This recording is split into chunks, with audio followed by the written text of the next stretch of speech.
అనుకున్నప్పుడు అందరూ ఏమన్నారంటే మీరు వస్తే ఇది మాకు రిలీఫ్ ఆపరేషన్స్కి ఇబ్బంది అయిపోద్ది మాకు, దయచేసి మీరు ఈ రిలీఫ్ ఆపరేషన్ మీరు అడ్డమైపోతారని చెప్పేసి వారి సూచన మేరకు నేను ఆగిపోవాల్సి వచ్చింది.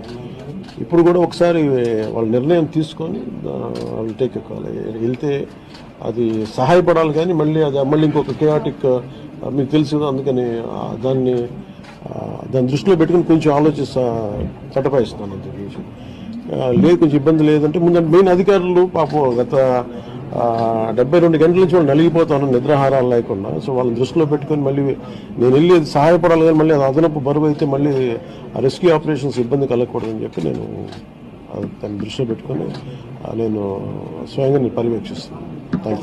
4 రోజులుగా పవన్ కళ్యాణ్ ఉప ముఖ్యమంత్రి రాలేదు, ఎక్కడ రాలేదని చెప్పి విపక్షాలు ఆరోపణ చేస్తున్నారు. బాధితులను పట్టించుకోలేదని చెప్పేసి ఆరోపణ